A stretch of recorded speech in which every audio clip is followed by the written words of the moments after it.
एक हम लोगों ने देखा ओमिशन, omission of preposition। एक हम लोग देख लिया मिसयूज, मिसयूज ऑफ प्रीपोजिशन।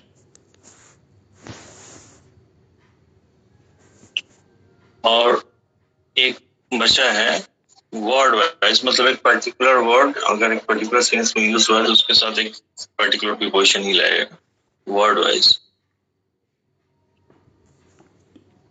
या इसी को कुछ लोग कहते हैं फिक्स प्रीपोजिशन।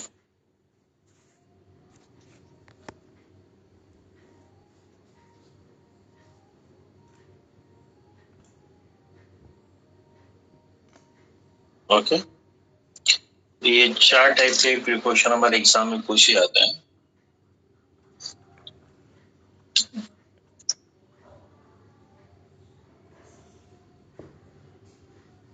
कीर्ति,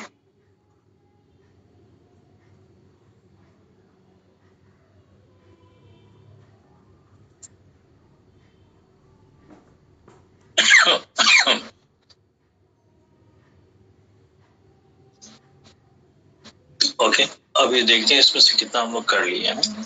देखिए मीनिंग वाइज हो गया है, ओमिशन हो गया, मिसयूज हो गया, ठीक है। बचा क्या है वर्ड वाइज। तो वर्ड वाइज में बहुत वास्ट है, लेकिन हमारे एग्जाम में एक लिमिटेड एरिया से जनरली प्रीपोजिशन पूछे जाते हैं। तो वो हमने आप लोगों को अभी एक लिस्ट भेजा है, जरा सा उसको देख लीजिए। ग्रुप में भेजा है अखिलेश, गुड इवनिंग। उनको जो है उनको भेज दीजिएगा ये लिस्ट, फॉरवर्ड कर दीजिएगा। ओके सब लोग लिस्ट पे है। Yes everyone, okay. आइए देखिए लिस्ट में अगर आप देखें कॉलम, फर्स्ट कॉलम में तो लिस्ट ऑफ कीर्ति है। कीर्ति बहुत दिन बाद, कीर्ति है ना, कौन है या अमित है, अनिल है कि कीर्ति है? गुड इवनिंग सर, मैं ही हूँ। तुम बहुत दिन बाद आई हो ना सर? नहीं, क्लास में रहती हूँ। नाम बताएं सर। जी एक्सक्यूज मी सर, क्या बोल रहे हैं? लिस्ट का क्या नाम बताएं सर? अरे वो अभी मैंने ग्रुप में डाला, वही भेज दीजिए अभी रिसेंट अभी तुरंत भेजा। तो देखिए list of some common preposition, ठीक है। उसमें ऑन इन का यूज नंबर 1 पे ऑन इन है, हो गया है। ऑन अपॉन हो गया है, इन इनटू हो गया, इनटू आउट ऑफ हो गया, अबव ओवर हो गया, बिलो अंडर हो गया है, बिसाइड बिसाइड्स बिहाइंड हो गया है, अक्रॉस थ्रू आउट अलोंग के जरिए होता है, ठीक है। ओके इसमें एक पॉइंट और लेते हैं। अब देखिए आज हम वो देखेंगे एग्जाम में जहां से फ्रीक्वेंटली प्रीपोजिशन पूछे जाते हैं जिस तरह का। फॉर लोकेशन, फॉर लोकेशन,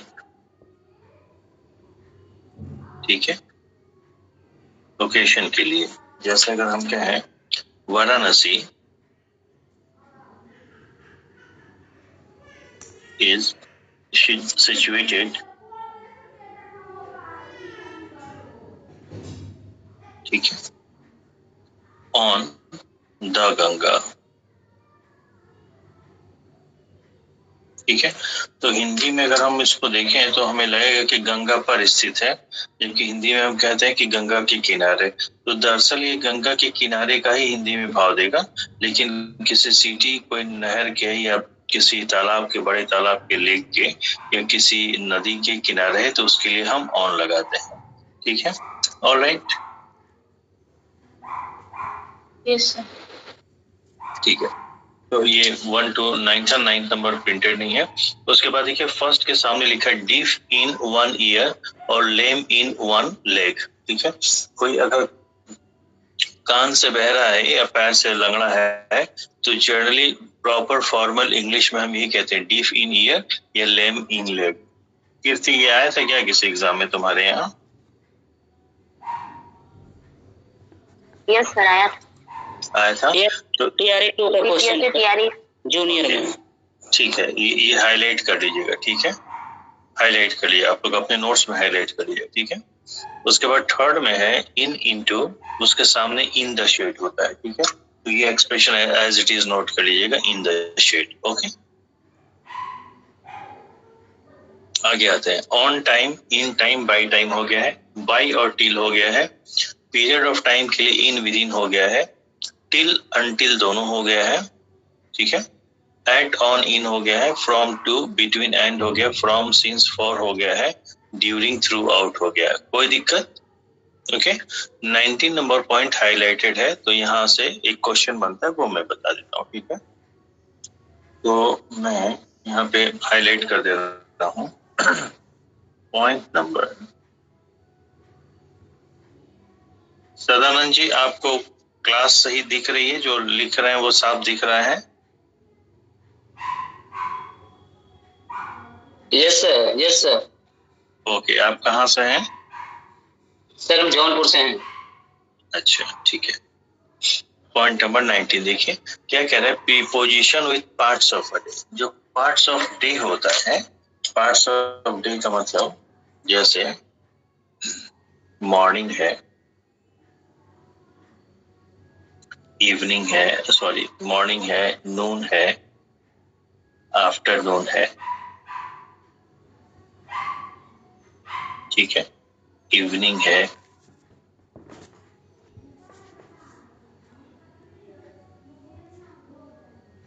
या नाइट है,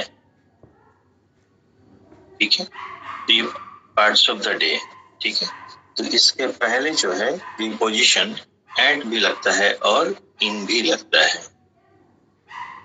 तो किसको कब लगाएंगे? तो हम ये देखेंगे कि पार्ट्स ऑफ द डे के पहले अगर आर्टिकल का यूज हुआ है, ठीक है, आर्टिकल द का यूज हुआ है, तो हम क्या लगाएंगे? इन लगाएंगे, ठीक है। या वाइस वर्सा। अगर पार्ट्स ऑफ द डे के पहले प्रीपोजिशन इन का यूज हुआ है, तो यहाँ आर्टिकल द जरूर लगेगा, ठीक है।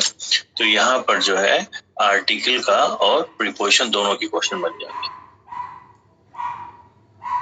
ऑलराइट, जबकि यहीं पे कर दे रहा हूं, मॉर्निंग है, नून है, आफ्टरनून है,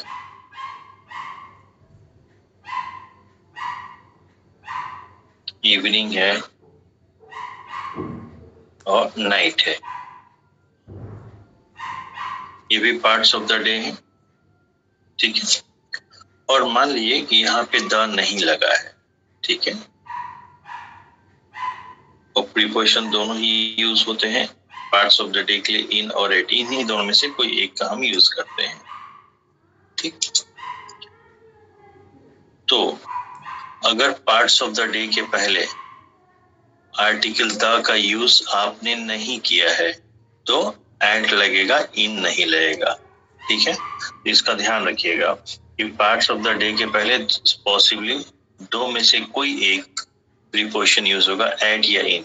क्राइटेरिया क्या है? बोले आर्टिकल द लगा है तो इन, या फिर इसको ऐसे क्रॉस चेक करिएगा। हो सकता है फिल इन द ब्लैंक दे दें, तो अगर पार्ट्स ऑफ द डे के लिए प्रीपोजिशन इन लगा है तो आर्टिकल द लगेगा, पार्ट्स ऑफ द डे के पहले आर्टिकल नहीं दिया है तो प्रीपोजिशन एट लगेगा, या पार्ट्स ऑफ द डे के पहले प्रीपोजिशन एट लगा है तो यहाँ पे आर्टिकल द का यूज नहीं करेंगे। बात बिल्कुल क्लियर है? Yes sir. ओके।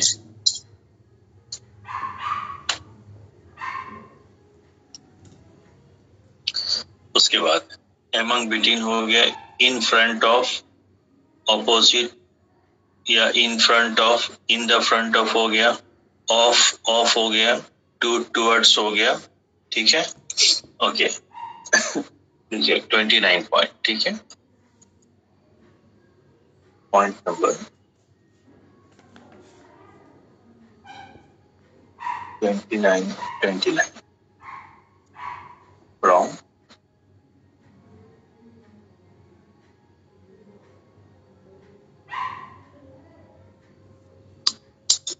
क्या है? Sold at the rate, sold by, ठीक है। ओके, जैसे अगर हम कहें milk is sold at rupee 50 a liter, ठीक है। या हम कहें any liquid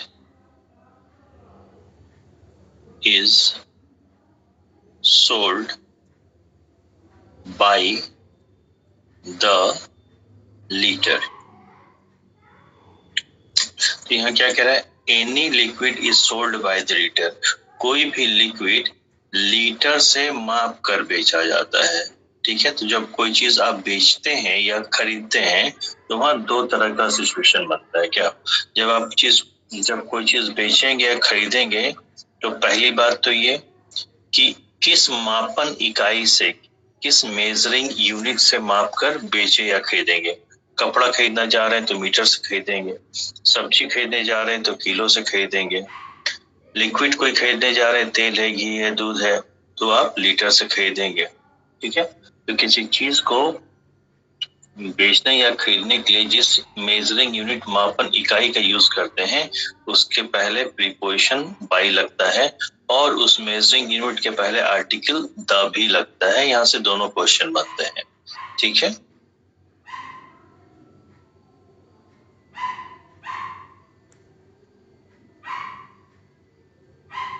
ऑलराइट, अभी देखिए, अगर आप किसी चीज को बेचेंगे तो दर प्रति इकाई, per unit, rate per unit. तो अगर आपने कहा कि मिल्क इज सोल्ड, ओहो ए नहीं, यहाँ पे ऐड होगा ना,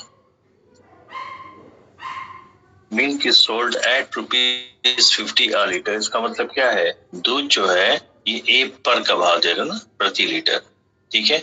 दूध जो है 50 रुपया प्रति लीटर के दर से, तो एट जो है रेट को बता रहा है, रेट पर यूनिट, ठीक है। तो रेट पर यूनिट के लिए हम प्रीपोजिशन एट का यूज करते हैं और जिस मापन इकाई से माप करके बेचा जाता है उसके लिए प्रीपोजिशन बाई का यूज करते हैं। Any doubt?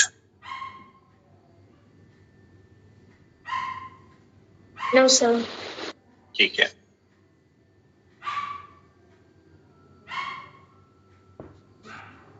With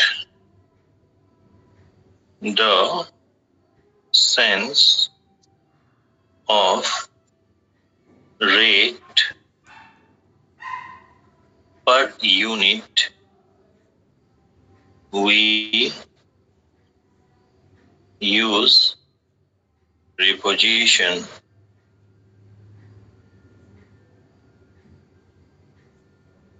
at,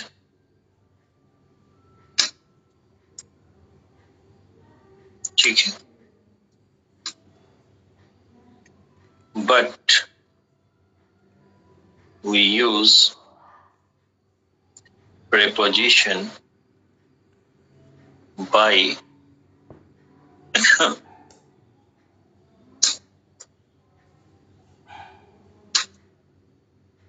with measuring unit,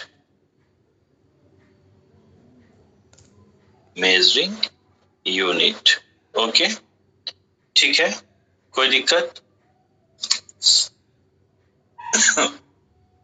और यहाँ ध्यान रखिएगा कि यहाँ से आर्टिकल के भी क्वेश्चन कई एग्जाम में पूछे गए हैं कि अगर किसी चीज को बेचने या खरीदने के लिए जिस मेजरिंग यूनिट का यूज करते हैं उसके पहले प्रीपोजिशन बाई तो लगेगा ही, लेकिन बाई और मेजरिंग यूनिट के बीच में आर्टिकल द हमेशा लगेगा, तो आर्टिकल का भेजा, ठीक है। उसके बाद पॉइंट नंबर 31, त्योहार के लिए हम एट का यूज करते हैं, इसका ध्यान रखिएगा। जैसे at Easter, at Christmas, at Diwali, at Holi, at Eid, at Bakrid, okay, ठीक है। ये इंपॉर्टेंट पॉइंट है, यहाँ बच्चे गड़बड़ कर जाते हैं, ऑन का यूज कर देते हैं, ठीक है, ओके। कोई दिक्कत? No sir. एक यहाँ पे आप लोगों को बताते हैं preposition with,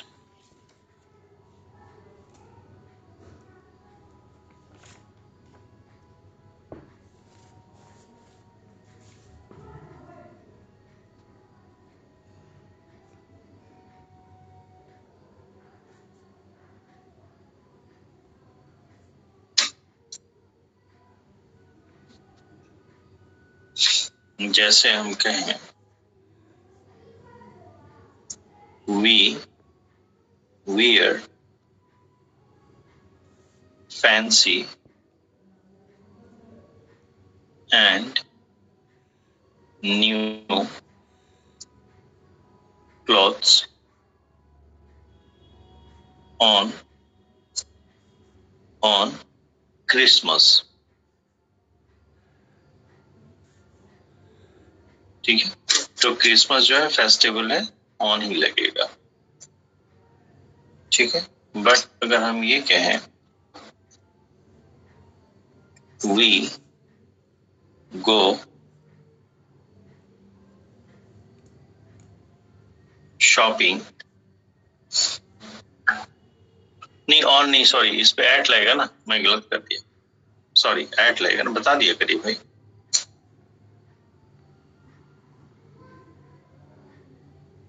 We go shopping at the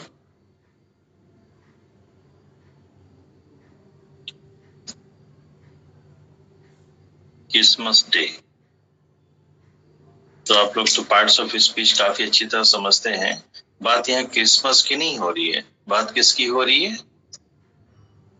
day की हो रही है ना, क्रिसमस की नहीं हो रही है बात, फेस्टिवल की हो रही है कि दिन की हो रही है, डे की हो रही है। क्रिसमस यहाँ पे एडजेक्टिव की तरह यूज हुआ है ना। ठीक है, तो यहाँ पे क्या हो जाएगा? ऑन, क्योंकि डे और डेट के लिए आप ऑन यूज करते हैं, ये बात समझ में, इसलिए आपका ये इंपॉर्टेंट पॉइंट हो जाता है। ठीक है, कोई दिक्कत?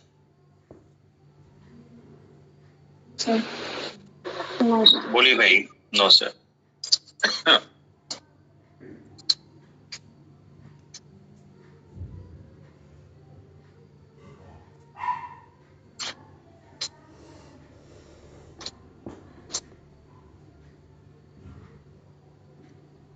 अब देखिए यहाँ पे एक इम्पोर्टेंट है, प्रीपोजिशन फॉर राइटिंग मटेरियल है इंस्ट्रूमेंट। ठीक है, preposition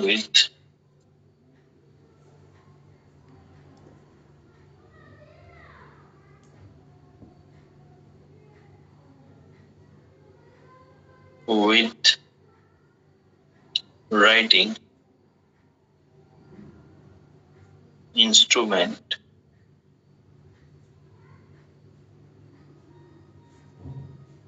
or material।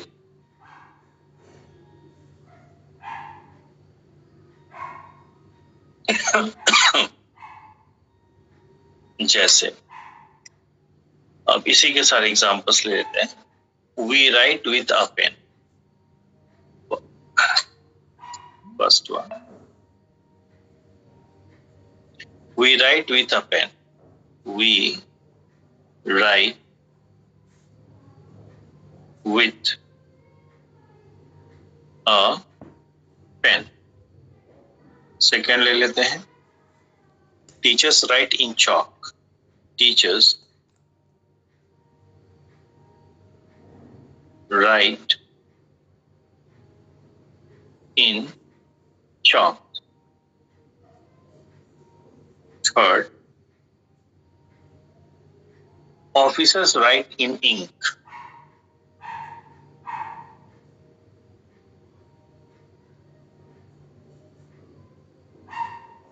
write in ink।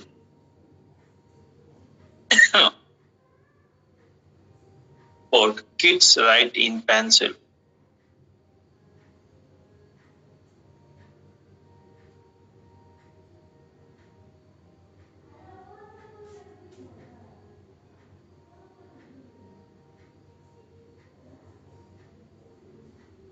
Fifth, a judge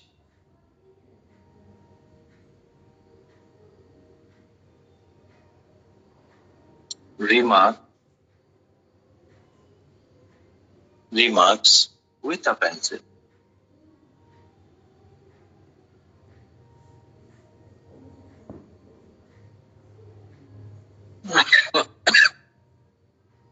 अब देखिए हम लोग को लगता है कि जैसे अगर हमको ये सेंटेंस मिले कि टीचर्स राइट इन चॉक, तो टीचर क्या चौक में लिखते हैं? नहीं, चौक से लिखते हैं। ऑफिसर्स राइट इन इंक, ऑफिसर जो है स्याही में लिखते नहीं, बोले स्याही से लिखते हैं। किड्स राइट इन पेन, बच्चे पेंसिल, सॉरी बच्चे पेंसिल में लिखते हैं। क्या बच्चे पेंसिल में लिखते हैं, पेंसिल से लिखते हैं? तो ये तो बड़ा अजीब लग रहा है कि यहाँ पे विथ होना चाहिए। ठीक है, ये गड़बड़ लग रहा है हम लोग को, जबकि सारे के सारे सही है। क्यों सही है? लिखने के लिए, राइटिंग के लिए हम प्रीपोजिशन विथ का या इन का, दो में से किसी एक का यूज करते हैं। तो हम विथ का यूज कब करेंगे?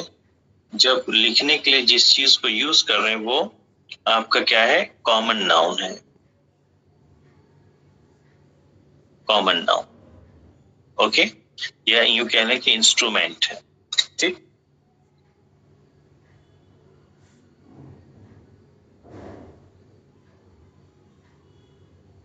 ओके। लेकिन लिखने के लिए जब आप कॉमन नाउन का यूज ना करें, चौक, चौक अपने आप में कॉमन नाउन नहीं है, बल्कि क्या है? मटेरियल नाउन है।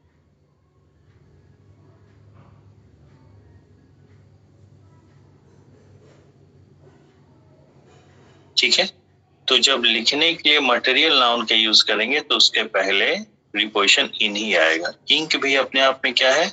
मटेरियल नाउन है।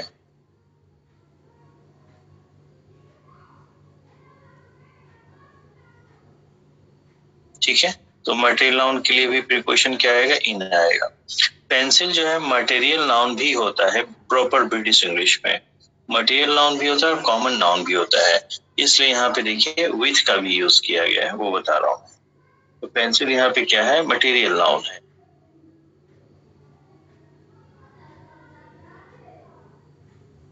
इसलिए यहाँ पे इन आया है, पर यहाँ पे पेंसिल क्या हो गया? कॉमन नाउन हो गया। ओके, इसलिए यहाँ पे विथ है। अब ये कॉमन नाउन कैसे हो गया? बोले मटेरियल नाउन अगर ये होता, जैसे मैं यहाँ पे बताता हूँ, जो टर्म पेंसिल है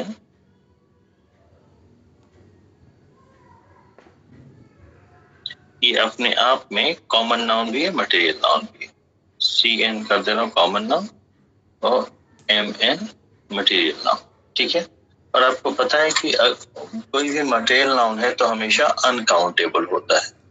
अनकाउंटेबल के पहले आप जो है ए या एन नहीं लगा सकते। ठीक है, लेकिन पेंसिल चूंकि कॉमन नाउन है और आपको पता है कि जब कॉमन नाउन हो जाएगा पेंसिल, तो pencil as a common noun वो काउंटेबल होगा, क्योंकि पेंसिल को फिजिकली आप काउंट कर सकते हैं। ठीक है, जब काउंटेबल होगा तो आपने पढ़ा है कि कोई भी सिंगुलर काउंटेबल नाउन को बिना किसी डिटरमाइनर के आप यूज नहीं कर सकते। ठीक है, तो अगर कहीं पे अ पेंसिल लिखा है या वन पेंसिल या टू पेंसिल लिखा है तो वो कॉमन नाउन हो जाएगा। और सिर्फ अगर पेंसिल लिखा है, ठीक है, तो क्या हो जाएगा? मटेरियल नाउन, क्योंकि आपने पढ़ा है कि मटेरियल नाउन के पहले हम जो है न्यूमरल्स का यूज नहीं करते हैं, और मटेरियल नाउन के पहले जनरली किसी भी आर्टिकल का यूज नहीं करते हैं। ए और एन तो कतई यूज नहीं होता है। क्यों? क्योंकि material nouns are always uncountable. Material noun के पहले आर्टिकल द भी हम जनरली यूज नहीं करते, लेकिन अगर किसी पर्टिकुलर मटेरियल नाउन की बात करते हैं तो वहां पे द लगा देते हैं। ठीक है, ये बात आपको समझ में, ये जो है ए से हमें पता चल रहा है ये this pencil is a common noun, not a material noun. Any doubt?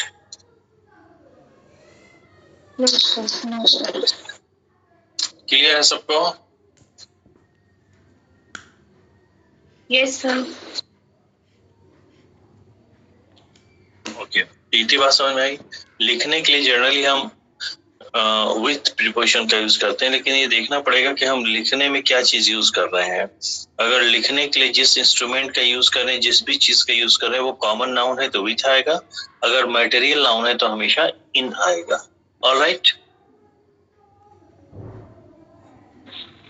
Sir Chowk common noun नहीं हो सकता? नहीं, बिल्कुल नहीं, मटेरियल है वो। होगा तो फिर आर्टिकल लगा रहेगा। अरे नहीं भाई, क्यों आप थ्योरी बना रही हैं? हमेशा वो जो है मटेरियल नाउन। ठीक है, हाँ, होता तो हम बताते ना, कहीं अगर पढ़ी हो तो वो रेफरेंस दीजिए कि हाँ हमने ऐसी जगह ऐसा कहीं पे पढ़ा है। ठीक है, अभी नहीं, बाद में भी आप रेफरेंस दे सकते हैं, ग्रुप में डाल दीजिएगा, देखा जाए। ओके, पॉइंट नंबर 36 पे आइए। बाई और विथ एजेंट और इंस्ट्रूमेंट, ये बता चुके हैं कि जो डूअर ऑफ द एक्शन होगा उसके लिए बाई लगेगा, और जिस इंस्ट्रूमेंट से काम किया जाएगा उसके लिए विथ लगेगा। At the end, in the end वही है। दूसरे कॉलम में आइए। प्रीपोजिशन ऑफ ट्रांसपोर्ट के लिए बाई का यूज करते हैं अगर ट्रांसपोर्ट के पहले कोई डिटरमाइनर नहीं है तो, लेकिन ट्रांसपोर्ट के पहले कोई डिटरमाइनर है तो बाई यूज नहीं होगा। तो क्या यूज होगा? ऑन या इन। ठीक है, तो कब ऑन का यूज करेंगे? बोले ट्रांसपोर्ट के पहले डिटरमाइनर दिया है तो ऑन यूज करेंगे। कब? जब ट्रांसपोर्ट क्या हो, बाइसाइकिल हो, मोटरसाइकिल हो, बस हो, ट्रेन हो, शिप हो या प्लेन हो। ठीक है, लेकिन अगर मीन्स ऑफ ट्रांसपोर्ट कार है, टैक्सी है, वैन है, लॉरी है, एम्बुलेंस है, और उसके पहले डिटरमाइनर दिया है तो वहां पे इन का ही यूज होगा। एकदम क्लियर है, आप लोग थियरी में पढ़े। प्रीपोजिशन ऑफ प्लेस में एट और इन का यूज आप लोगों ने पढ़ लिया है। ठीक है, तो जनरली होता है कि हम जो है छोटे जगह के लिए एट का यूज करते हैं, बड़े जगह के लिए इन का यूज करते हैं, कैपिटल सिटी के लिए, प्रोविंस के लिए, नेम ऑफ कंट्री के लिए इन का यूज करते हैं।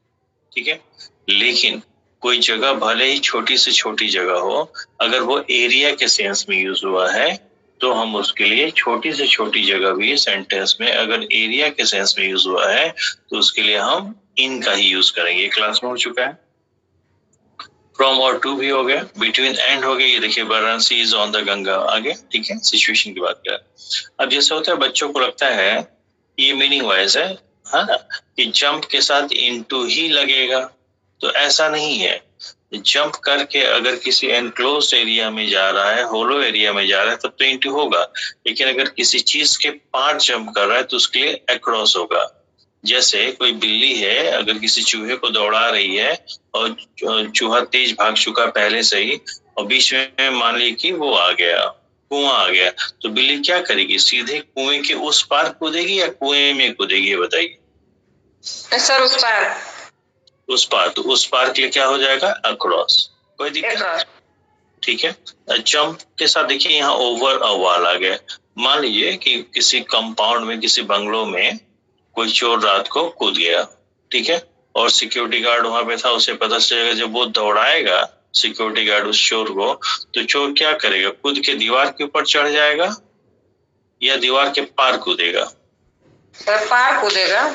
दीवार के पार कूदेगा। तो अगर पार कूदेगा तो जंप ओवर अ वॉल हो जाएगा। लेकिन अगर कोई छोटा बच्चा है, वो शरारत के 7-8 साल का बच्चा, और उसकी मम्मी छड़ी लेके उसको दौड़ाई, तो क्या करेगा? कूद के दीवार के पार चला जाएगा, या संभव है कि दीवार के ऊपर ही कूद के बैठ जाए, तो मम्मी तो पकड़ ही नहीं पाएंगी? पॉसिबल है ना? ठीक है, तो यहाँ पे अपॉन भी हो सकता है। ठीक है, जंप फ्रॉम, अगर कोई बिल्डिंग से, सोर्स प्लेस, ठीक है, ओरिजिन प्लेस, ठीक है, तो आप लोगों को बताया था ओरिजिन प्लेस के लिए भी फ्रॉम लगता है, ओरिजिन टाइम के लिए भी फ्रॉम लगता है। तो कोई बिल्डिंग से छलांग लगा रहा है तो फ्रॉम, जहां से छलांग लगा रहा है। ठीक है, जंप टू अ कंक्लूजन, ये इंपॉर्टेंट है। 55, 54, 55 पॉइंट मार्क कर लीजिए, इंपॉर्टेंट है। ये दोनों ही इडियोमेटिक एक्सप्रेशन है। जंप टू अ कंक्लूजन मतलब किसी निष्कर्ष पर पहुंचना। ठीक है, ये इडियोमेटिक एक्सप्रेशन है, कंक्लूजन पे कूदना नहीं है। ठीक है, और जंप एट एन अपॉर्चुनिटी, ये भी इडियोमेटिक एक्सप्रेशन है। इसका मतलब होता है किसी अवसर को दबोच लेना, किसी अवसर को भुना लेना। ऑलराइट, ठीक है। 54, 55 इंपॉर्टेंट है। अब देखिए, a god is tied to a tree with a rope, तो जिस चीज में बंधा रहेगा उसके लिए टू का यूज करेंगे, और जिस चीज के जरिए, जिस चीज के माध्यम से बंधा रहेगा उसके लिए विथ का यूज करेंगे। ये इंपॉर्टेंट है बिहार जैसे एग्जाम के लिए। ठीक है, अब यहाँ जो आप 58 में देख रहे हैं, कंप्राइज के बाद एक्स लगा है, दरअसल एक्स नहीं, वो क्रॉस है। ठीक है, तो कंप्राइज के बाद ऑफ नहीं लगेगा, ऑफ के पहले और बाद में भी क्रॉस दिया है, जबकि कंसिस्ट के बाद ऑफ लगेगा। डिस्पाइट के साथ ऑफ नहीं लगेगा, पहले बाद में भी क्रॉस है, जबकि इंस्पाइट के साथ ऑफ लगेगा। accompanied by, accompanied with, no prepo, ये आप लोग शायद नहीं पढ़े हैं। ठीक है, तो पॉइंट नंबर 60 अपने बुक में, कॉपी में, नोटबुक में मार्क कर लिए, पॉइंट नंबर 60 पढ़ना है। ठीक है, ओके ओके, मार्क कर लिए पॉइंट नंबर 60। मैरिड के साथ कभी भी विथ का यूज नहीं करेंगे, टू का यूज करेंगे, लेकिन हमेशा टू का यूज नहीं होगा। ध्यान से सुनिए, मैरिड के साथ गलती से भी विथ का यूज मत करिएगा।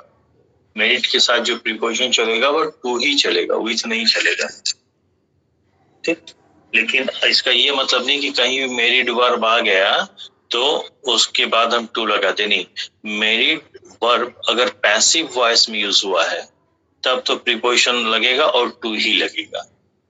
ठीक है, अगर वो एक्टिव वॉइस में यूज हुआ है तो मैरिड के साथ कोई प्रीपोजिशन नहीं लगेगा। ओके, ठीक है। बॉन्ड इन होता है, बॉन्ड एट होता है, बॉन्ड ऑफ होता है। ठीक है, ठीक है। ये क्या है? Point number 62।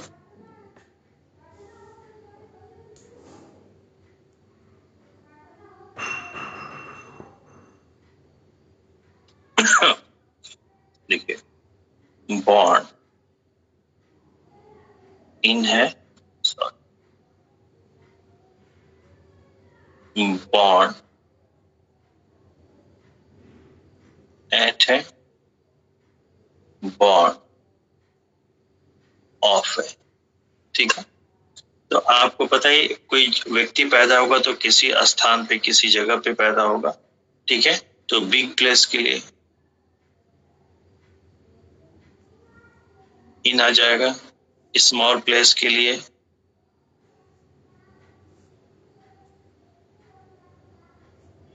एट आ जाएगा। लेकिन बॉन्ड ऑफ का यूज कब करते हैं? For a particular family, for a particular family, parent या एक particular class. Nehru was born of royal parents. Clear है? Nehru was born of royal parents. ठीक है, एट आनंद भवन इन प्रयागराज। ठीक है, यस यस सर। ओके। उसके बाद डील इन, डील विथ, ये तो सबको पता होगा। Point number 63।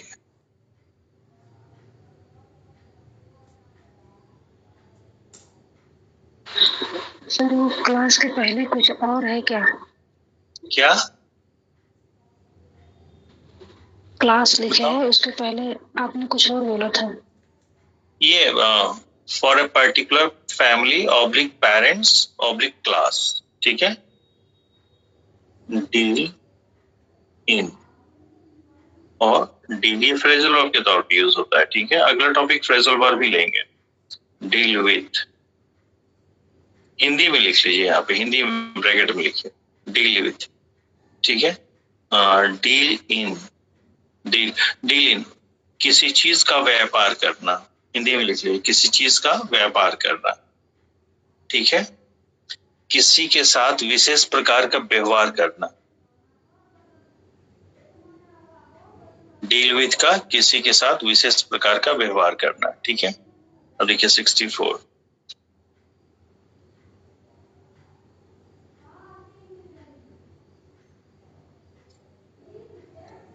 Die of, die from, die for.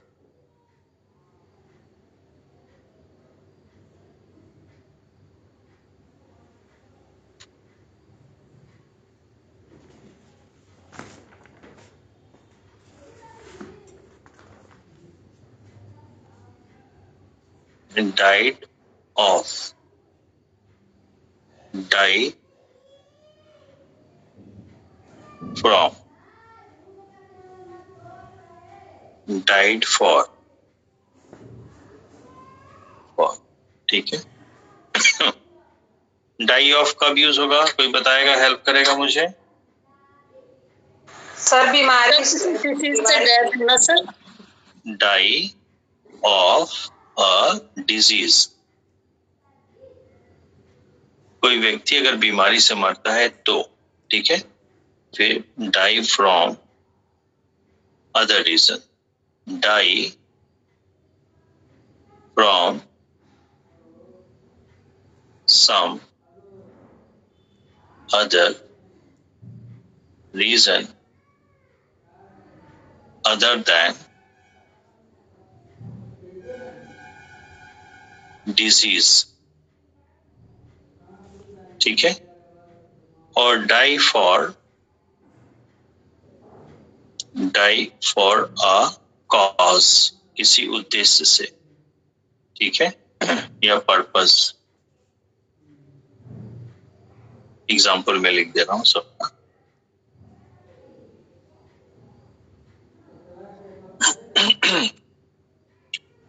My mother died of cancer. ठीक है,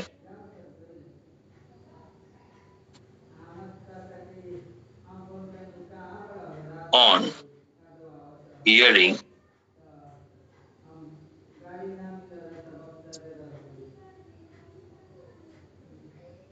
the news of death of her only child,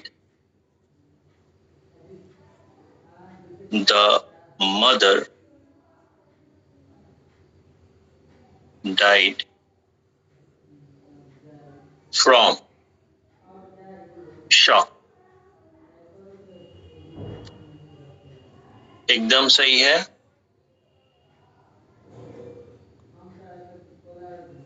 बोलिए, ठीक है. Yes sir. Our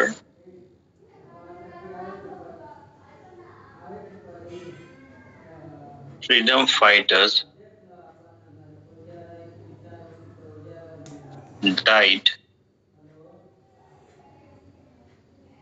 for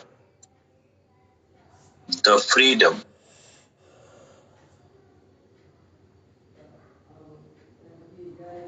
of our nation.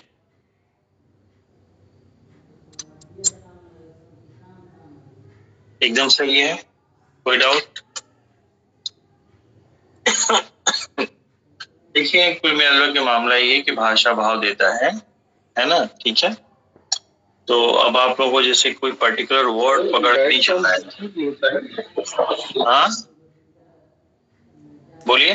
Diet for drinking भी होता है. Died our freedom fight from, क्या बोल रहे हैं? हमने कहा सर डाइट फ्रॉम ड्रिंकिंग भी होगा. आवाज साफ नहीं है सर. डाइट फ्रॉम तक तो समझ में आ रहा है, आगे क्या बोल रहे हैं सर? की आवाज आ रही है साफ? तो कोई बता दे. डाइट फ्रॉम ड्रिंकिंग भी हो सकता है क्या sir? Other reason. Lynching.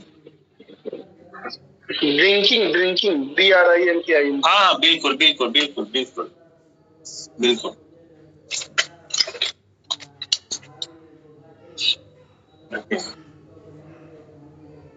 Next 65 पे आते हैं.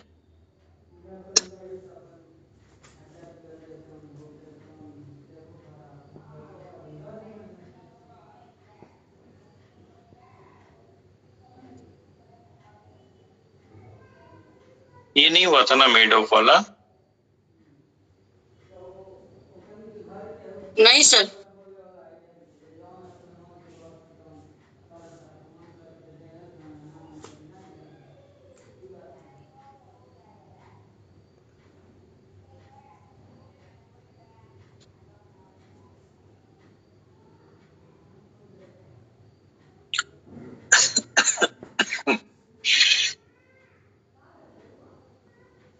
मैं पहले एग्जांपल देता हूँ, ठीक है.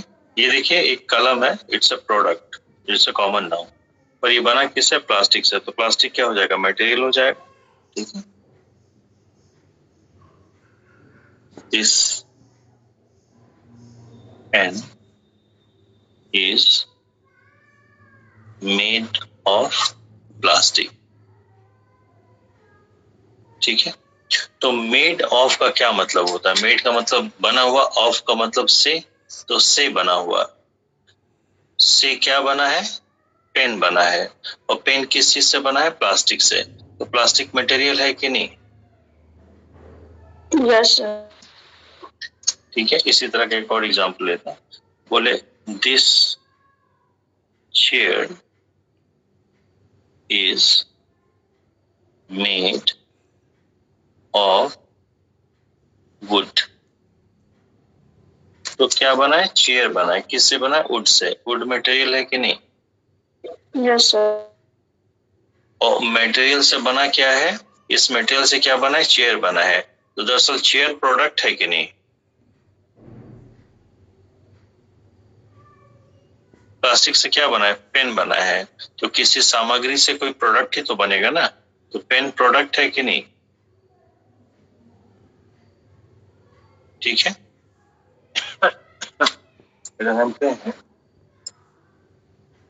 This cake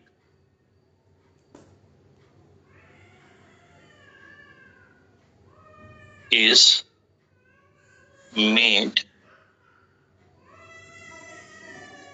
of high quality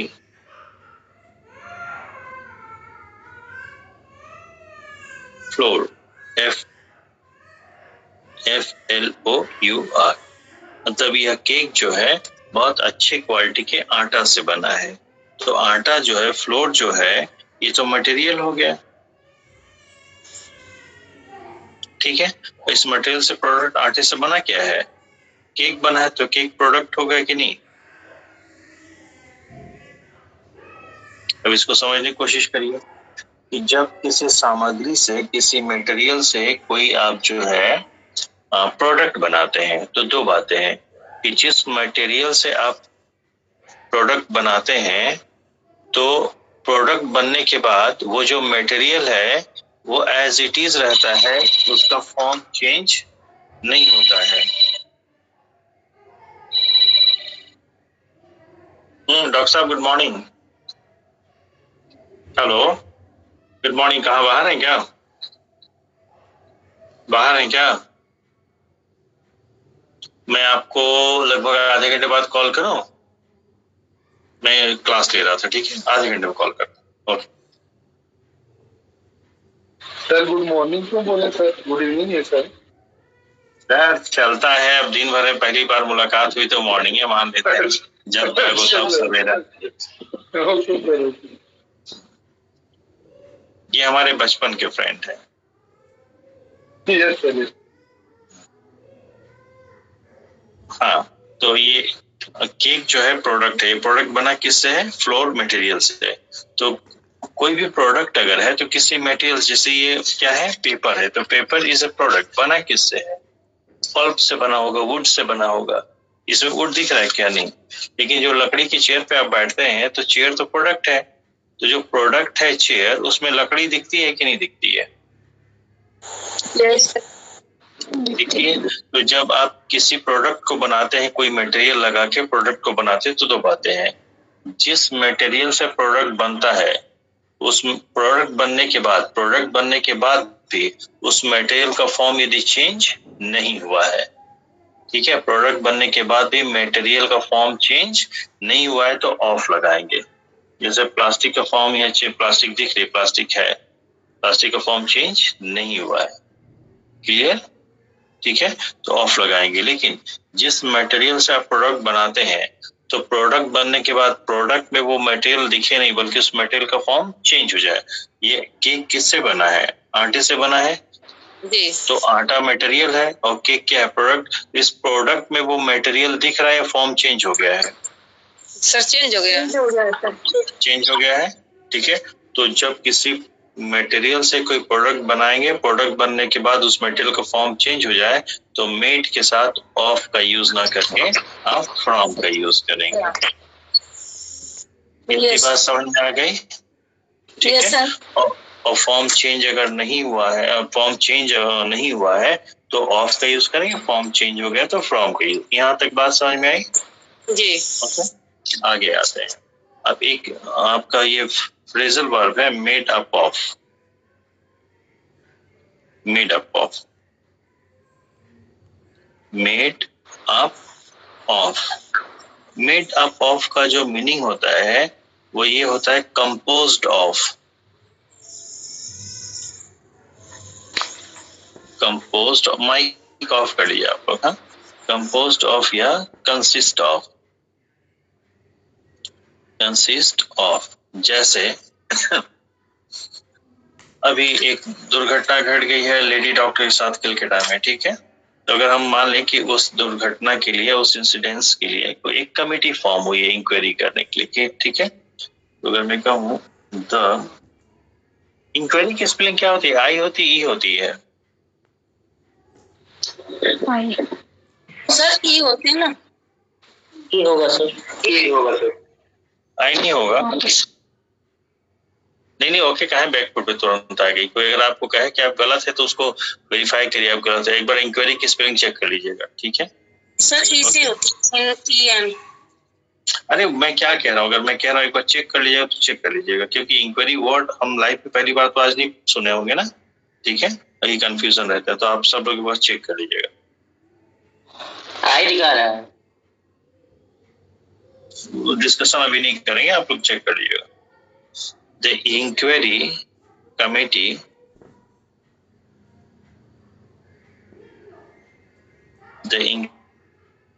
committee is made up of 5 members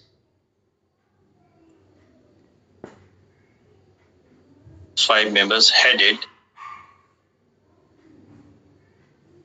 by a chairman, a chairperson। भाव एकदम स्पष्ट है। The inquiry committee is made up of 5 members. Inquiry committee बनी है ना, हम लोग हिंदी में तो ऐसे बोल देते हैं, बनी है किससे? 5 मेंबर, जिसको हेड कर रहा है एक चेयरमैन। कोई दिक्कत? तो इंक्वायरी कमेटी बनी है मतलब क्या कोई मसाला वसाला लगा के तला भुना गया है क्या? रेसिपी तैयार की गई है क्या? कि कंपोजिशन यहाँ पे शो हो रहा है? यहाँ पे कंपोजिशन शो हो रहा है ना, कंपोज्ड ऑफ या कंसिस्ट ऑफ। ये बात सबको क्लियर हो रहा है जी एवरीवन? बोलो भाई सब लोग। हाँ सर, ठीक है, ओके ठीक है। सर मेड फार, क्या मेड फार नहीं हूँ क्या कह रही हैं आप? सर, मेड फार को भी समझा दीजिए। मेड फार, अच्छा मेड फॉर जी, made of, made from, made for. Made for each other. हाँ, जिसके लिए बना है, ठीक है, पर्पसली जिसके लिए बना है उसके लिए आप फॉर लगाएंगे, ठीक है, पर्पस के लिए। ऑलराइट। जैसे अगर हम कहें कि such medicines are not made for children. Hello, such medicines या these types of medicines are not made for children। दवा पे लिखा रहता है ना। बोलो भाई, क्लियर है? जिसके लिए बना है, जिसके लिए नहीं बना है। एक तो माइक आप लोग हमेशा बंद करिए भाई, ओके। उसके बाद कुछ कॉमन टाइप के हम उस पे आ जाते हैं। ये फिक्स प्रीपोजिशन में यूज होगा, चाहे एब्सटेन हो चाहे रिफ्रेन हो, फ्रॉम ही लगेगा। और जितना इसमें हम दिए हैं उसको अच्छी तरह से पढ़ लीजिएगा, ठीक है। देखिए, abstain from, refrain from, convict of, accused of, equity of, blame for. अब देखिए एग्री के साथ क्या आ गया, ध्यान समझिए। ये क्या है? 73 से लेकर के 75 तक है, ठीक है। एग्री, एग्री का मतलब सहमत होना। तो सहमत कोई व्यक्ति होगा, किसी दूसरे व्यक्ति से सहमत होगा, ठीक है। तो एग्री आप किसी व्यक्ति से हो रहे हैं, पर्सन से हो रहे हैं, तो क्या आ जाएगा? विथ आएगा, ठीक है। लेकिन आप सहमत जो है किसी एक पॉइंट पे, किसी एक बिंदु पे होंगे तो क्या आ जाएगा? एट आ जाएगा। सहमत किसी प्रस्ताव पे अगर होंगे तो टू आ जाएगा। कोई दिक्कत? तो आप ये नहीं कह सकते हैं कि एग्री के साथ हमेशा विथ ही चलेगा, एट भी चल सकता है, टू भी चल सकता है। ऑलराइट। उसी तरह से 77, 78, 79 डिफर। डिफर का मतलब मतभेद होना, किसी नहीं, सॉरी, अपनी राय अलग रखना। मैं आपके राय से सहमत नहीं हूं, ऐसे राय में भिन्न होना, ठीक है। तो किसी व्यक्ति से अगर आप डिफर कर रहे हैं तो डिफर विथ हो जाएगा, ठीक है। कोई वस्तु किसी दूसरी वस्तु से भिन्न है तो डिफर फ्रॉम हो जाएगा। लेकिन आप किसी इशू से, किसी मामले में, किसी की पॉइंट से अगर आप सहमत नहीं है, किसी इशू से आप सहमत नहीं है तो वहां पे क्या, या किसी मुद्दे पे सहमत नहीं है तो क्या हो जाएगा? एट हो जाएगा, ठीक है। ओके, ये सब मीनिंग मतलब ये मीनिंग हुआ। देखिए अब एट में कुछ कॉमन प्रीपोजिशन जो एट से चलते हैं।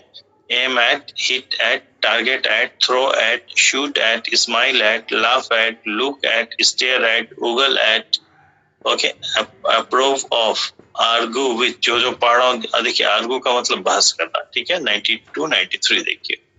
तो बहस आप किसी व्यक्ति से करेंगे और किसी मुद्दे पे करेंगे। तो जिस मुद्दे पे बहस करेंगे उस मुद्दे के हो सकता है पक्ष में करें या विपक्ष में करें। तो जिस व्यक्ति से बहस करेंगे उसके लिए तो विथ आएगा। लेकिन अगर उस किसी मुद्दे के पक्ष में कर रहे हैं तो फॉर आएगा, विपक्ष में कर रहे हैं तो अगेंस्ट आएगा। कोई दिक्कत? ठीक है। हाँ सर। उसके बाद अवेल, ये 95 इंपॉर्टेंट है, अवेल ऑफ, ठीक है। उसके बाद 96 एवेंज ऑन, रिवेंज ऑन। चाहे एवेंज हो चाहे रिवेंज हो, ऑन ही आएगा। AVENGE, अवेंज और रिवेंज, REVENGE। दोनों में डिफरेंस क्या है वो देख रही है, क्योंकि हिंदी के अनुसार दोनों का मतलब होता है बदला लेना, ठीक है। तो हिंदी में ये भी बदला लेना है, हिंदी में ये भी बदला लेना है। तो फिर दोनों में क्या डिफरेंस है, एवेंज में और रिवेंज में? ओके। फिर देखिए विश्वास करने वाले जितने वर्ड हैं उनके साथ जनरली इन लगता है, जैसे believe in, faith in, trust in, confide in. Belong हो चाहे बिलोंगिंग हो, टू ही लगेगा। बी अवेयर ऑफ या अवेयर ऑफ, अवेयर हो चाहे बी अवेयर ऑफ ही लगेगा।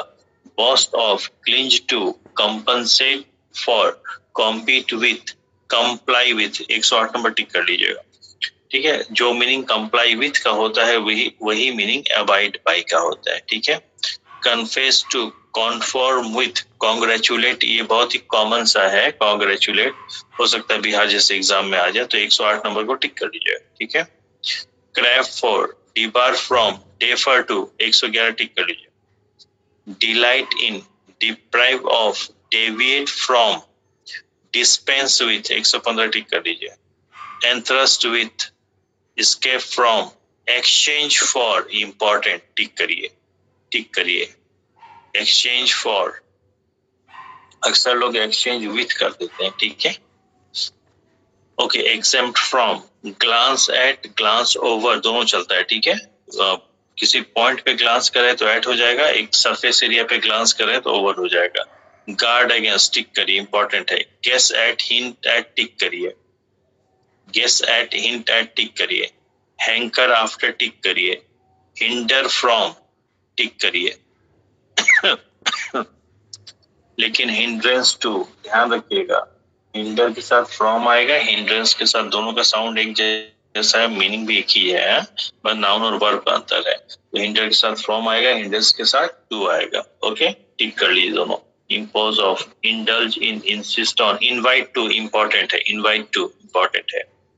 लेमेंट, विलाप करने के लिए फॉर ही आता है, चाहे लेमेंट हो चाहे मॉर्न हो, लिसन हो चाहे लिसनिंग हो, टू ही आएगा। Long for, lust, meddle with, tick करिए। 37, 137, 138 टिक करिए। Object to, objection to, 139, 140 very important, ठीक है। Part with, part from, 139 and 140.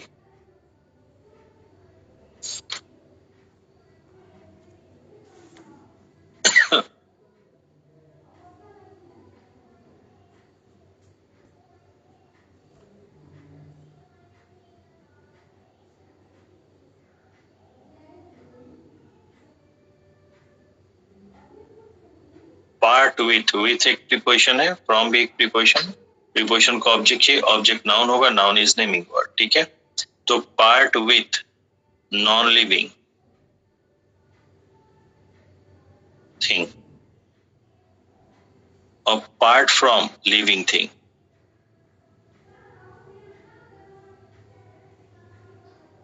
ठीक है।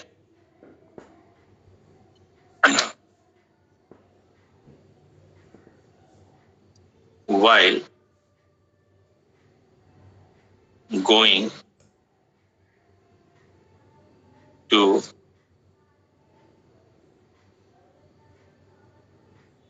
boarding school,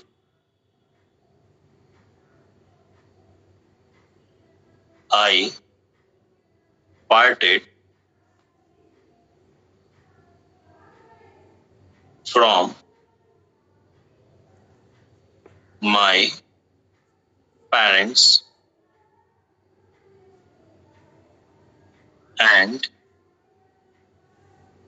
with my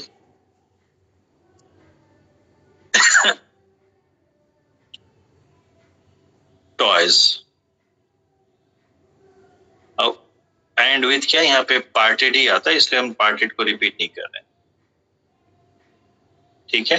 तो जाते समय, बोर्डिंग स्कूल जाते समय मैं अलग हुआ, पार्ट विथ, पार्ट का पास्ट टेंस कर दिया पार्टेड। हाँ, पार्टेड किससे पार्ट हुआ? जी बोलिए। सर पार्टेड फ्रॉम होना चाहिए, यहाँ स्पेलिंग गलत है। ओह हाँ, अच्छा ठीक है, PAR, एक आर अधिक हो गया, ठीक है, इसको PRT डिपार्टेड, ठीक है। तो किससे पार्ट हुआ? पेरेंट्स से। तो ऑब्जेक्ट यहाँ पे लिविंग थिंग है, इसलिए क्या आ जाएगा? फ्रॉम आ जाएगा। तो क्या पढ़ा जाएगा? पार्ट फ्रॉम, ठीक है। तो जब मैं बोर्डिंग स्कूल जा रहा था तो अपने पेरेंट्स से अलग हुआ, और हमारे जो खिलौने थे, खिलौनों से भी मैं अलग हुआ, तो इसके लिए क्या आ जाएगा? विथ आ जाएगा। ऑलराइट, कोई दिक्कत? यहाँ से एकदम क्लियर है? बोलिए भाई।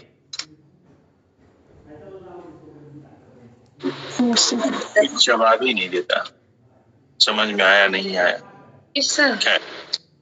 Okay, 100 number. Persist in, play on, plot against. ये जितना मैं पढ़ रहा हूँ इसी तरह आपको पढ़ना है, बार बार ये रिवाइज करना है, ठीक है।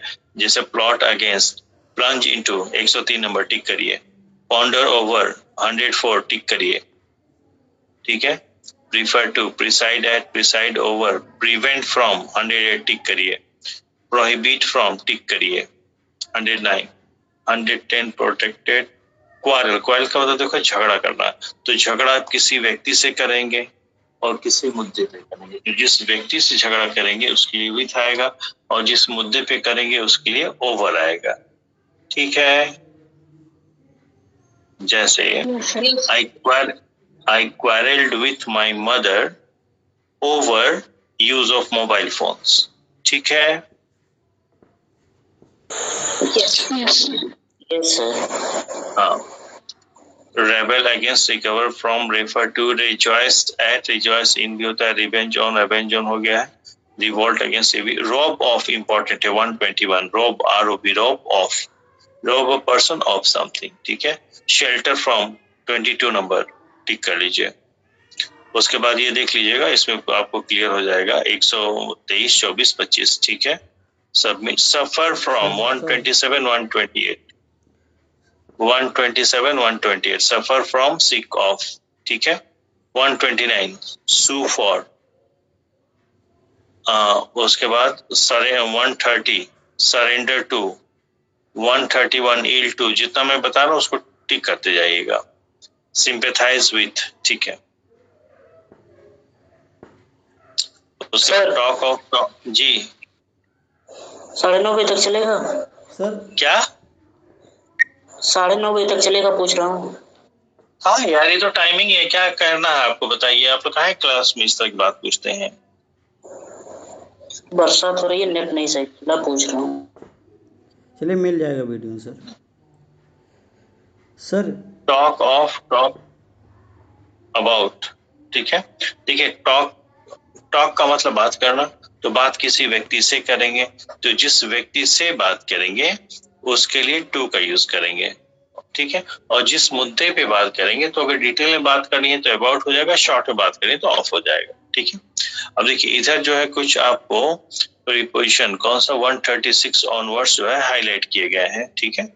तो इसको अच्छी तरह से देख लीजिएगा। जैसे टीमिंग विथ, अप्राइज्ड ऑफ, एनमर्ड ऑफ, कॉन्टेम्पोरेरी, टिक कर लीजिएगा, इंपॉर्टेंट है। 137 और 139 इंपॉर्टेंट है, ठीक है। कनाइव्स एट, ये भी इंपॉर्टेंट है। 141 डेस्टिट्यूट ऑफ, सैंग्विन ऑफ, ये पूरा ही जो हाईलाइट किए हैं 136 से लेकर के 143 खत्म ही हो गए। क्या आप लोग इस तरह के सवाल पूछते हैं भाई क्लास में? सर है ही नहीं, जो कंटेंट है ही नहीं। हाँ ये सर 21 वाले में बता दीजिए सर। 121 में रोब के साथ क्या लगेगा सर?